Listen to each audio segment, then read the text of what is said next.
You're in for a treat. I'm so excited for you to hear from my dear friend Logan Kafer. He and I worked Fuge together summer during college, and man, what a guy! Loves his family, loves the Lord, and loves helping people.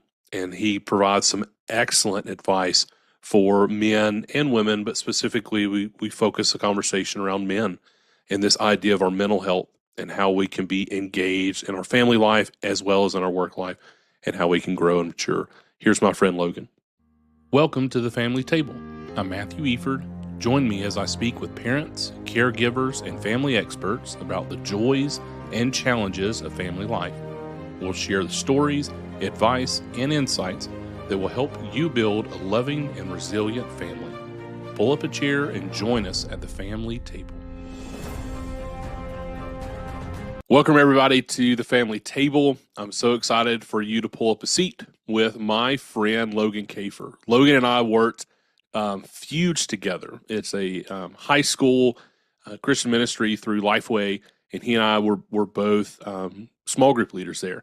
Got to know each other. This is many moons ago, but I'm so excited for Logan to be on. So, Logan, somebody who doesn't know you, introduce yourself. Tell us about your family and what's the role that you play in your family. For sure. My name's Logan Kafer. I live in Atlanta, not too far from friend Matthew here. And I have a wife. We've been married for coming up on 7 years now. And we have two wonderful little girls who are 3 and almost 2. I don't know when you stop counting months. I don't know what the I don't line either. is I don't have there. a clue. Yeah. But we'll just say almost 2, just for the sake of counting, right? Cool. In terms of role I play, I'm husband, dad, and I think in a lot of ways just a friend. I think is just kind of, I think it's something I've cherished with my wife throughout our marriage, our time together is like this deep friendship Yeah, I that we love have that. together. And I think even within that, like with my kids, I mean, obviously there's like a boundary of what, like, not just friend, I'm also dad, but there's like a desire for just a deep friendship and connection and communing together in Yeah, I that way. love that. So tell me something, Logan, that you're learning about yourself as a girl dad, right? I mean, I've got all boys. We talked before we were on this, Yeah, just about some of the differences. Just yeah, tell the audience, give a couple little snippets of what you're learning about yeah, yourself yeah. as a I girl think dad. I'm learning that Beauty and the Beast is the best soundtrack. I think they have a solid soundtrack. I also think Ariel's a little bit underrated, pretty Okay, good. okay, Yeah. But aside from that, I mean, I think I'm just really learning that I I th- I think I just did not expect how much I would just connect with my daughters. I think I'm cool. just this belief that like I will connect more with the boy if I have a son. And I've just been shocked at just how much I've been able to connect with my girls, to have fun with them, to play with them, to enjoy the time with them, to often spend time like imagining things and being like just kind of play in terms of imagination, and it's just been Cool. a blast Yeah, cool. I in that love that. regard. So Yeah. so tell us what's your day job? Like what do you do as a career? Yep. Life has brought you to Atlanta, which is closer to God's country, which is That's Georgia, hey, and you know and so what is your kind of day-to-day activity look like? sure. My Kentucky roots. So I'm not sure if I'm gonna let you go that far, but I've enjoyed my stay down here.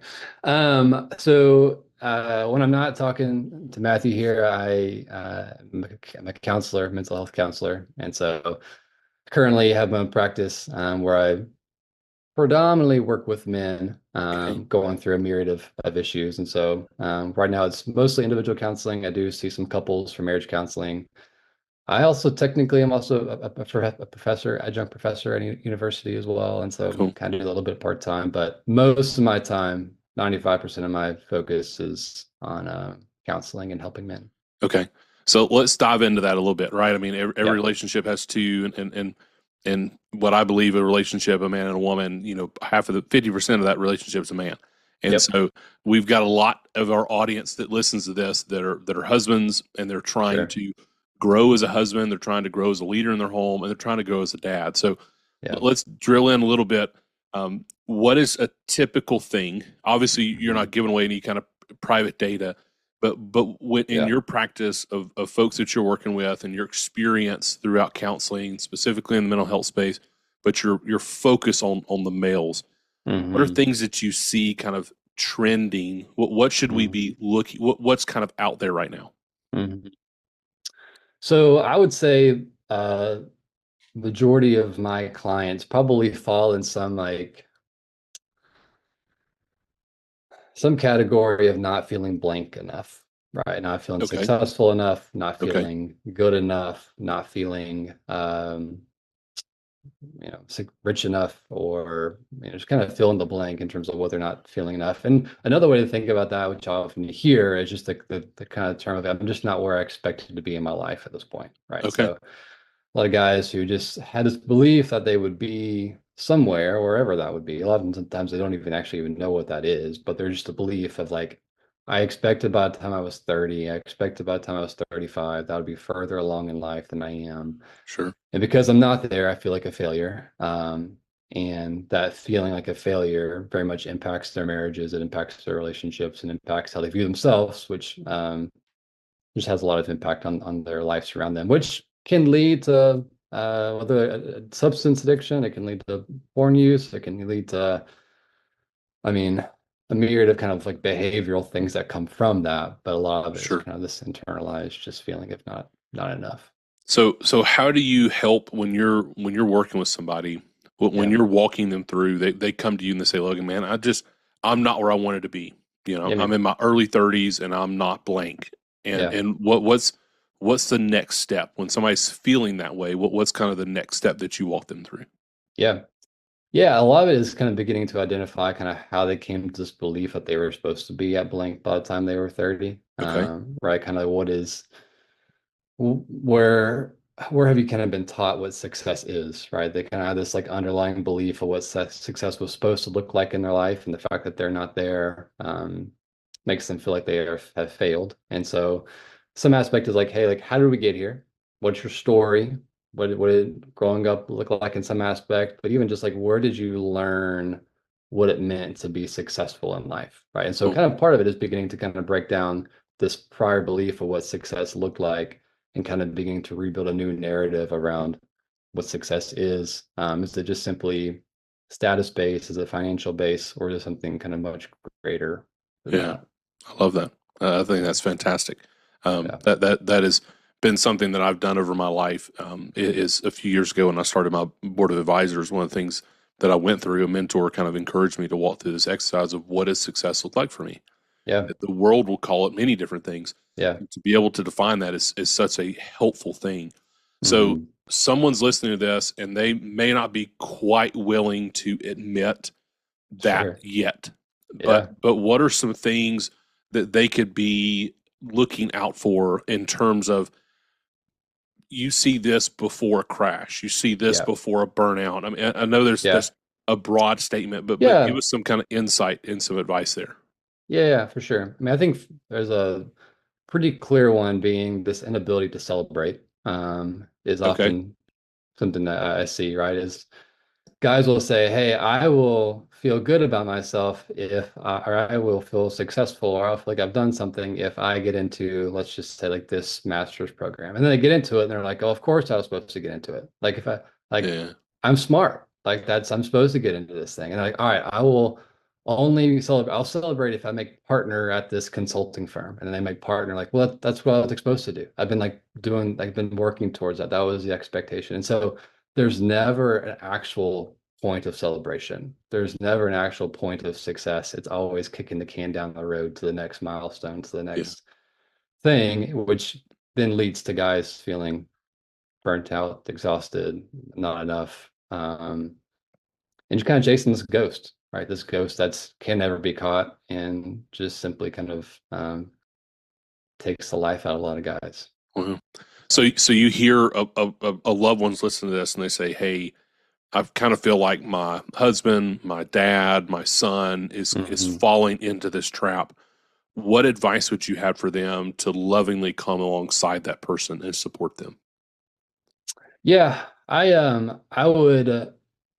in some ways ask those people to encourage this male to talk to other males about what they're going through. Okay. 'Cause I think there's something about a spouse talking to them or whoever that's helpful.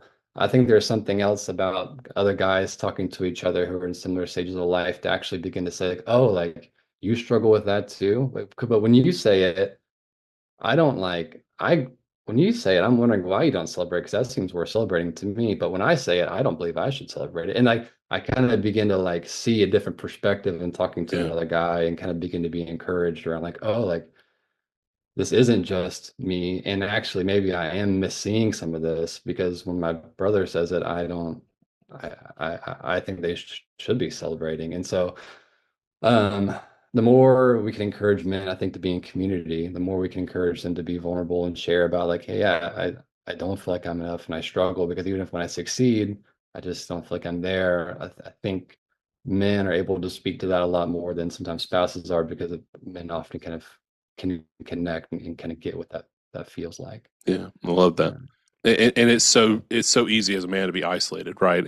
oh yeah, And you and I've experienced this individually, but sure, collectively, that there's 100%. so much value in groups, Yeah, and our church has we call them covenant groups for our men, and yeah, it's typically 4 or 5 men. You meet once a month, and you go through the 4 Ds. So the four hmm Ds are over the last 30 days since we met. What's something that's you've delighted in? What's hmm something that's drained you? What's hmm something you've discovered? And what are hmm you determined to do about the first three? hmm And man, you talk about life giving because you get hmm guys. We actually met last night around a campfire and we yeah, just sat and we shared. And it yeah, was like raw. yeah, This over the last 30 days, this really sucked. yeah, My family's just kind of walking through this. And then yeah. a guy across the fire says, man, I'm there. You know, Yeah, we actually, I hadn't really shared this with anybody, but here's what we're walking through.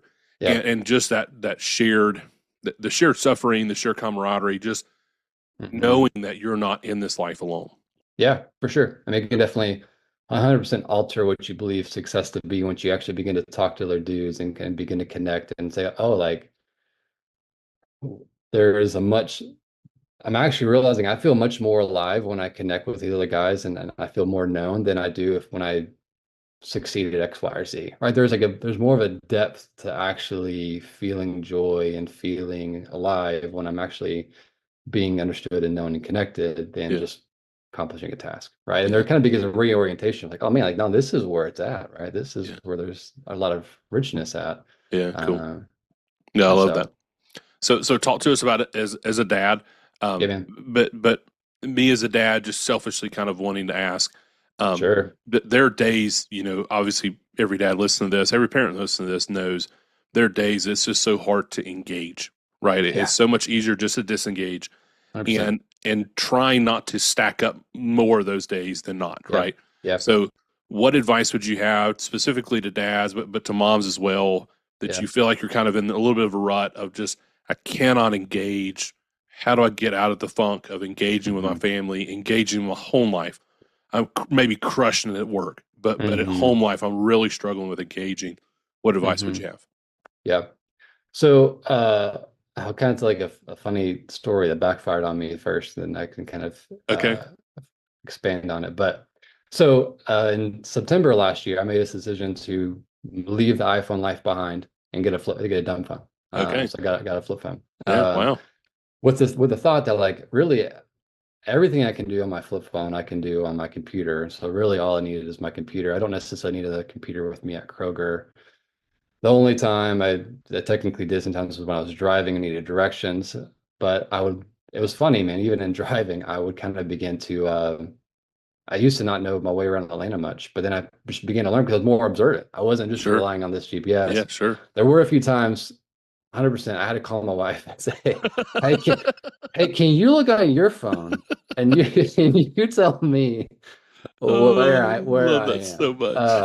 But it backfired because anyways, I did this in part because I wanted to model to my kids not being on my phone, and if I knew if I had a flip phone, I wouldn't be on my phone. And so I was like, I just will have this, so I just don't have temptation to be on my phone. Well, it backfired because I would still use my iPhone to text with clients. And so I kind of have sometimes have two phones. So my kids began to learn like, oh, daddy has two phones. So my It's not one, I it's yeah, two. now Yeah. I actually backfired on my wanting to be present. No, dad's now not present at all because now has two phones, not just one phone. And so that was an attempt, and I still honestly I still love the what that does for me in some capacities.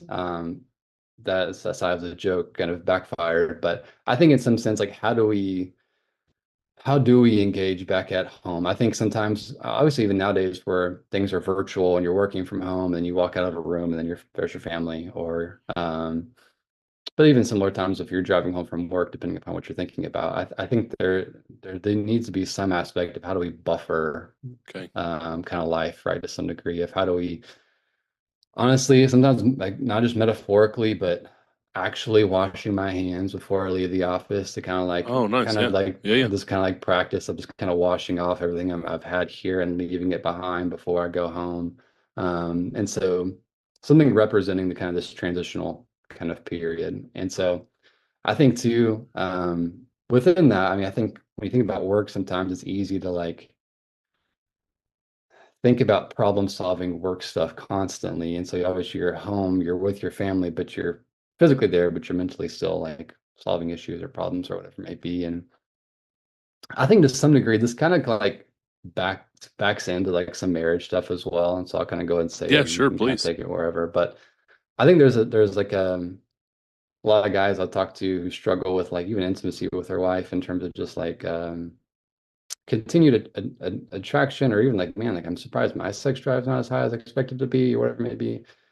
I there's just thought of like we typically desire the things we don't have, right? Most of us don't just like Okay. I was like, hey Matthew, what do you desire? You're probably Yeah. gonna name something you don't have. Sure. And I think there's like this deep need to figure out how we can begin to desire the things we do have. How I do we love kind of that. cultivate need or desire? And so I think for even work, right? You're always kind of thinking about these things you don't yet have, and you're trying to work on this problem that's not there, and you're desiring to solve the problem.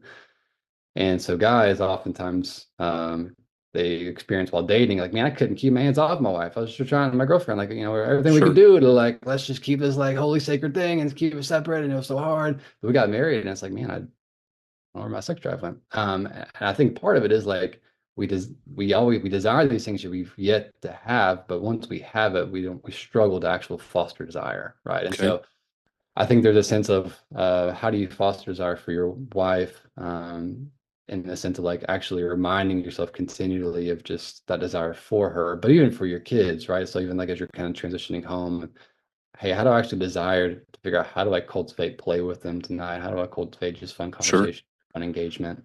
And trying to figure out ways to kind of like foster desire within those ways, because I think again, it's really easy to do it with work because there's problems to solve or whatever it may be. But um, So let's I take think it. with Let's take that. You gave two great examples. Let's talk about yeah, the your wife first, and then your kids. yeah. How what kind of is there an exercise? Is it questions to ask yourself? Is it things to write down? What advice would you have to a man who's listening to this that says, "Hey, that's me, and Hmm. I love my wife. I want to cultivate that desire for her to be with her, Hmm. not just intimately, but just to Yeah, know her and to be with yeah, her." yeah, What advice would you have? What kind of practically can a man take from this? yeah, man. I mean, I tell people all the time, like set an alarm on your phone sometime during the day.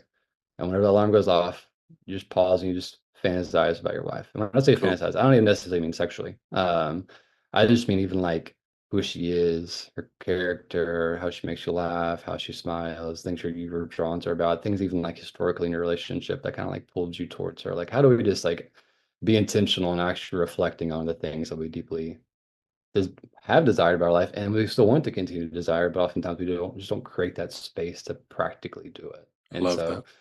so so a very practical sense. I think it's you can write it down as you mentioned, but oftentimes for me and the guys I talk to, it's more of just setting this alarm initially, and then hopefully once that happens over time, you don't necessarily need alarm, but kind of this break in action to like reflect on.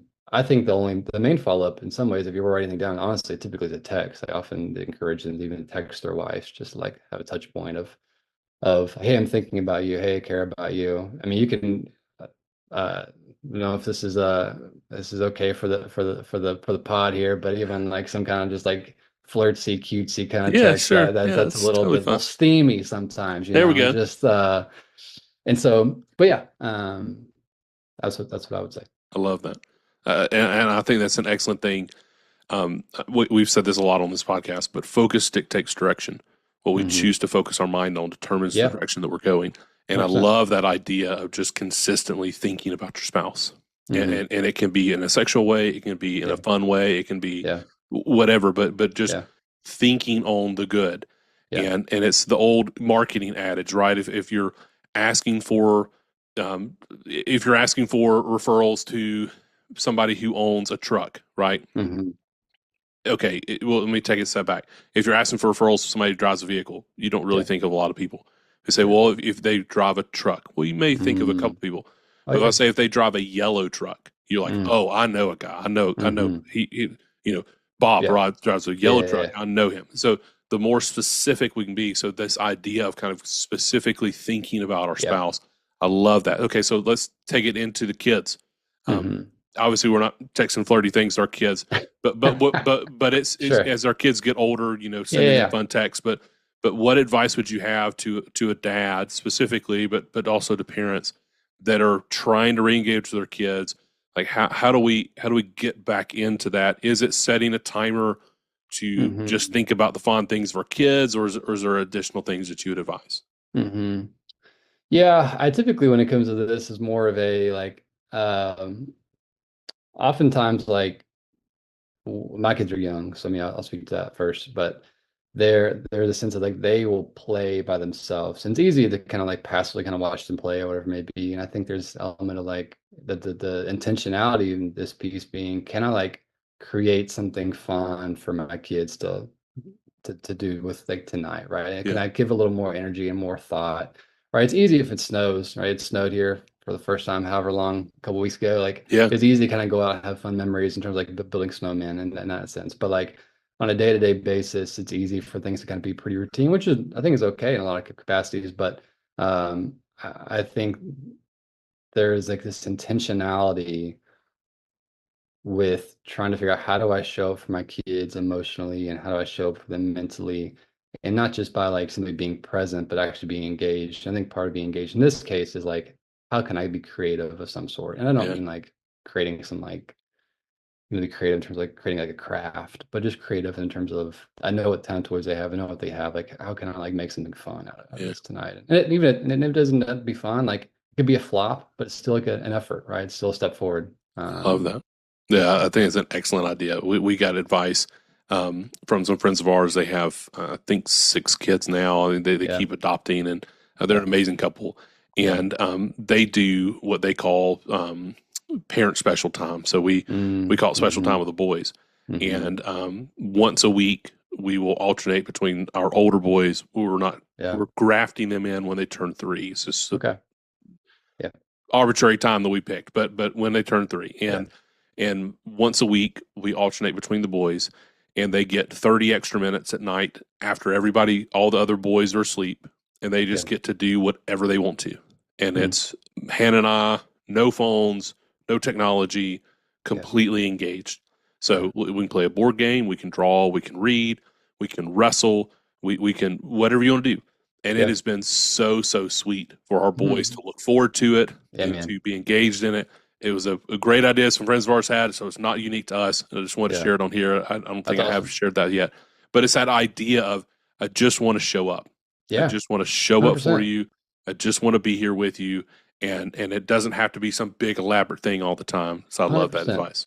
Dude, I think that's so key, man, because it's funny, I don't know what your experience was growing up, but my own experience and a lot of guys I talked to, they had this like a lot of them like, man, my dad provided for me, showed up for me financially, but I just don't necessarily, when I look back at my life, I don't feel like my dad was always there like emotionally for me. Yeah, Like he just didn't necessarily know how to connect emotionally. He provided financially, didn't necessarily provide emotionally. And it's funny because a lot of guys that say that are kind of getting pulled in this trap of like I still feel so much pressure to provide for my family financially. That's kind of where mentally they stay, and then they end up being not very much engaged emotionally. Yeah. And so I think those things that you're kind of mentioning in that regard like are important. Like, man, these are like simple but yet so impactful ways to be present, which actually kind of begins to turn this tide of like kind of a generation where like their parents were not just financially helping, but really emotionally present and engaged. And it's great. I love that. Yeah. And, Hmm. and being, so I love that you're distinguishing about being engaged, right? We can be Hmm. there, but Hmm. we can be there and be completely disengaged, completely Exactly. distracted. Our Yep. phones are a huge proponent of that. Yep. Work is a huge proponent of that. Arguments at home, whatever it is, Yep. finances, but taking time to be engaged, I think is super, super valuable. So, Logan, Yeah. as a dad, a question I love to kind of get from other dads is Hmm. tell us, what do you think is one of the most rewarding aspects of being a dad, being a parent? Um, I would say, at least at this point, this might change as we get older, but at this point, I think like seeing how uh, I think seeing how they treat each other in some aspect has been really sweet.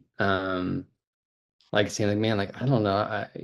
I think I just, you become unaware sometimes, I think sometimes of how much your kids pick up. Yeah. Just like how much they are like sponges. And so, uh, when you see some of the good things kind of beginning to leak out and you see them really just being super kind to their sister or sharing with others or like just these things, and like I don't know how like I don't know how I even really thought that or where you caught that, but like this aspect of like seeing human that came out of my wife however many years or months ago, like now is like interacting as a human and like being kind to people. It just it's amazing to see, and it just blows my mind sometimes I thinking about love it. that. Yeah, it's so fun. It's so fun to see our Yeah, kids grow, and it is yeah, super rewarding yeah, to see them yeah, grow and mature, and yeah. it is also very humbling. So Oh yeah, as a new business owner, right? You know yeah, you've been in practice for a long time, but now you're going out on your own. yeah. What advice would you have to other dads, other parents, but specifically, let's keep the conversation around dads, Hmm. of navigating the pull between work life and home life, right? Believe balance is a myth. Nothing's ever perfectly in balance. We choose Hmm. to invest our time in one direction or another. What advice would you have to a dad who's is really struggling in the pull between the two? Hmm. Yeah, I would say first and foremost, I would just kind of say have compassion for yourself. You're figuring it out. I mean, you're being a dad for the first time in your life, right? Yeah, Whether you're your first time being dad to a 12-year-old or first time being dad to an 8-year-old or however they wherever they are in life, like it's your first time doing that. And so I think the compassion for self as you're figuring that out is there. I think in terms of trying to figure out timing wise, again, everything is a little bit different. I would I often kind of lean on a model more of like I think sometimes guys can feel very overwhelmed by just like trying to add a bunch of stuff to their life. Like, man, how do I add all this kind of stuff? I think more just the space that we do have, how do we be more like engaged in a sense in those cool. moments? And so even if work is busy or whatever than the time, like in those moments we are at home, like how do we really slow down? Like how do we just can I be honest enough with myself to say like where I need to slow down, right? Is often I think the stuff I gotta talk to guys about is the willingness to be honest with ourselves about where do we need some checks, where do we need some balances. We can kind of justify a rationalization and rationalize a justification in terms of what we need to do all the time. And Yeah, um, the actual willingness to be honest about, hey, yeah, these things can like this stuff can be paused a little bit at work. This stuff can slow down a little bit, and in order for me to have a little more capacity to just be present. I think again, the more simple these things can be sometimes, the better in terms of just kind of making those changes in our life to actually be more engaged with our families. I love that. Yeah, I think that's excellent, excellent, excellent piece of advice. Appreciate you sharing that. So, Yeah. Logan, as a reader, I know you are, as am I. Yeah. What's a book that you've read that has kind of deeply informed you as a dad? You can take it from if you have multiple recommendations. I'm welcome to receive them. But Hmm. if you want to talk a little bit about the mental space, what advice would you have in the mental health space? I would love to get a recommendation there. But also as Hmm. a husband, as a father, if you have any others there, I'd love to hear. Yeah. Um, really. I don't necessarily have anything specifically as a dad. There's nothing like no like dad specific books that kind of come to mind that I've read. I think the books that come to mind that have made the most impact on me in the last couple of years have been The Courage to Be Disliked. Okay. Um, And who do you is remember who that's by? Courage to be disliked. No, yeah, it's about two people. I don't Okay. remember their names currently. But it's an interesting book in that I don't agree with all of it. Sure.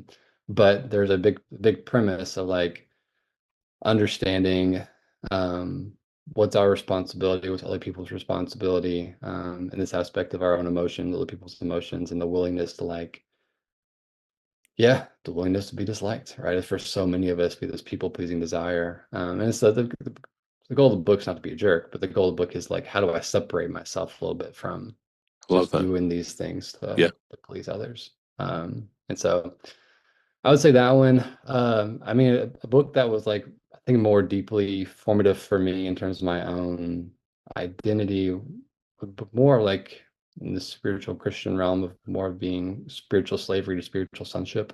Okay. Um, Tell me more by about that one. I think his I want to say his name is Jack Frost, but I'm like, surely that can't be right. That's like the snowman. Oh, I so hope it is. I so hope it is. I will find it, put it in the show notes for anybody who's listening. But tell us uh, about that. That's very intriguing. yeah, I mean, a lot of the premise is based around this aspect, right? Of within Christian thought, there's this aspect of like the Great Commission to go and make disciples of all nations, right? And oftentimes, what happens in churches, whether explicitly or just implicitly, kind of almost gets flipped to where that's kind of prior, that's kind of put before greatest commandment of being loving the Lord God with all your heart, soul, mind. Yeah. In this aspect of like the more we have this more like striving thing, which is like, for instance, going through the gospel like first before we know how much we really love, the more we kind of just work out of this like work-based function of like, am I It's a enough? great distinction. Yeah. I'm not sure if I'm enough. Will I ever be successful? I mean, I didn't share the gospel today. I didn't do this kind of stuff. I just don't feel like I'm enough compared to like, no, no, no. Like first and foremost, we are deeply loved and we are deeply known and we are deeply cared for. And that kind of flows into this other thing, which I think was helpful, very helpful for me in my own identity in terms of like for me to kind of begin to shed like, am I a son in the sense of like knowing that what my inheritance is, knowing I'm taken care of, knowing my worth, knowing my value as a son, or am I someone who is seeking continually my validation in these things? And so reading that book kind of in a lot of ways kind of spearheaded a lot of my journey in terms of my own identity and worth and value. And so Yeah. I love that. I love that so much. There's a fantastic book by Tim Keller called The Prodigal God.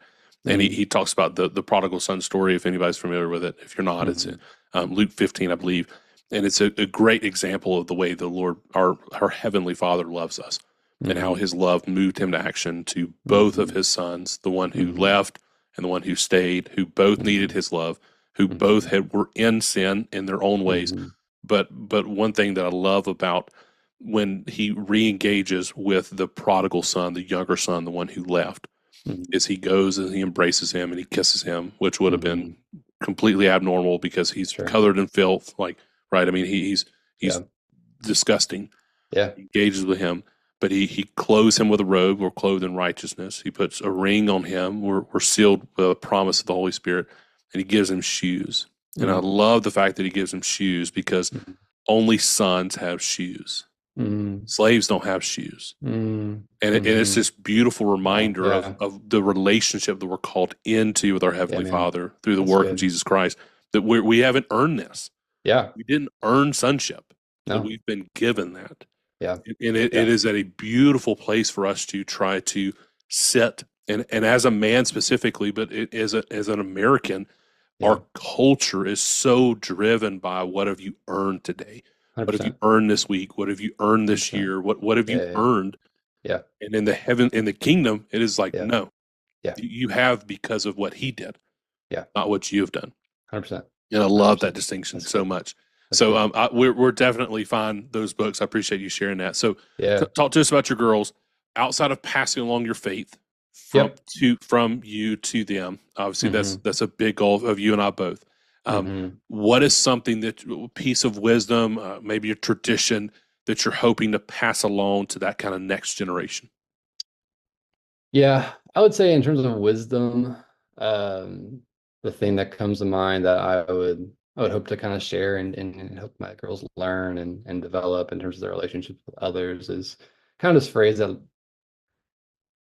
of everyone makes sense in the context of their own story, right? And so I think we Uh, often see people, we often meet people, and we're like, man, like how could that person do X, Y, Z? I can't believe that person. And it's really easy to kind of begin to judge people who think differently, live differently, whatever, than differently than us.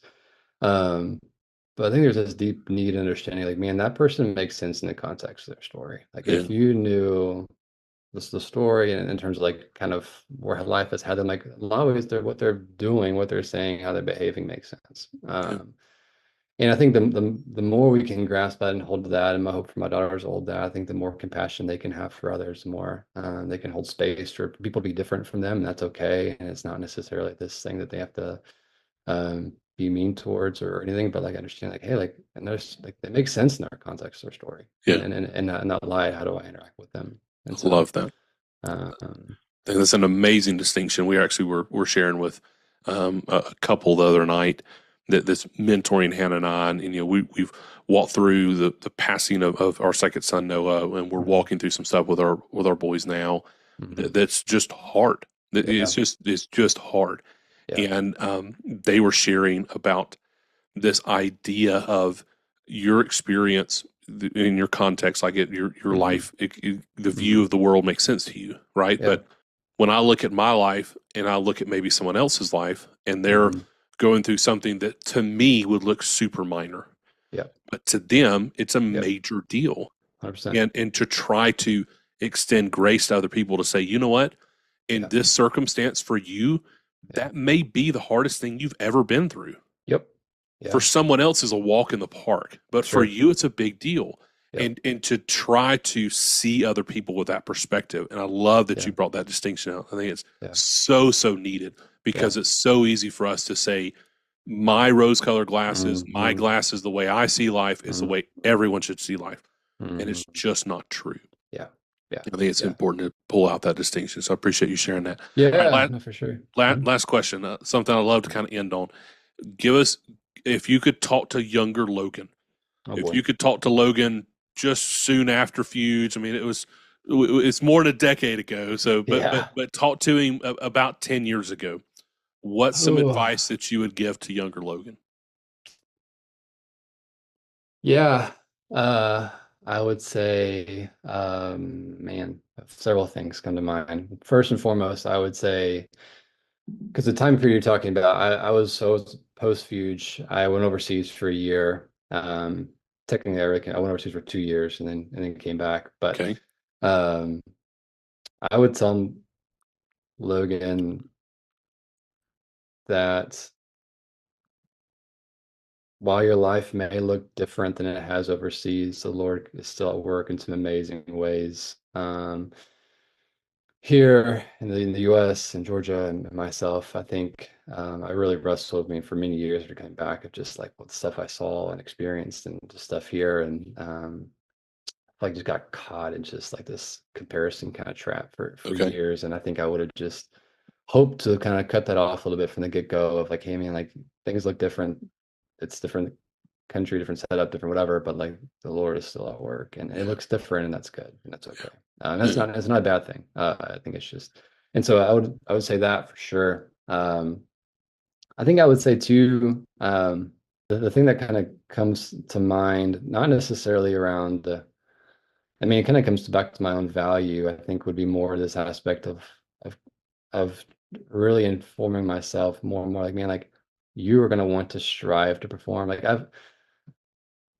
the thing I'm doing now feels very much aligned with my who I am in terms of counseling. But the last few years, after used to being in Atlanta, I've started so many different random startups. So I think just like seeking and trying to start this thing yeah, that I felt like would bring me value. And I think really trying to help myself, like, man, like no matter you can be creative, try to solve problems, all this kind of stuff, but like those things do not, at the end of the day, kind of make you any better of a yeah, husband, a friend, a brother, and don't lose the people in your life in terms of those deep relationships just to pursue something um, for some like fake status. I think for me, I wrestled so long with like wanting to. I just feel like I was supposed to be. I mean, I am the guy I meet with, right? I feel like I Yeah, was supposed to be somewhere in life. I feel like I was supposed to be further ahead, and um, really trying to help myself understand like how to let that go earlier. But I love I that. say that in some ways, I'm glad it's taken me as long as it has. But sure, in Sure. some ways, uh, and I guess maybe that's part of what I tell myself is no shortcuts, Yeah. right? Amen to that. Yeah, I think Amen to that. I've spent the last 10 years looking for a shortcut sometimes, and so I think Yeah. no, they're not there. I love that. So give us just a little bit of a preview. Yeah, and this may be we may have to cut this, but the Yeah. idea that you're kind of kicking around, praying through in the Atlanta area, helping men get out of isolation. What's kind of coming for you if you're at a place where you can share that? Yeah, man. So currently, I mean, I see guys individually kind of counseling, kind of traditional setting right now. And then over the next few months, I'm kind of looking at mid March, late March, starting my first group. Group would be for around 8 men, kind of focused on this aspect of getting together and talking around not feeling blank enough, right? Good enough, successful enough, rich enough, whatever it could be. And helping guys understand collectively, you're not the only person going through this. So really kind of in that group, support, but also very practical tools, very practical kind of relearnings and trying to reshaping kind of how we've viewed success, how we viewed ourselves in some capacity in our own identity. So there's like this like baked in support piece that's helpful thing for men to hear other men talk, but that's not just it's not just a support group. It's more for tools and for relearning and kind of growing in terms of a perception of self. So that's one.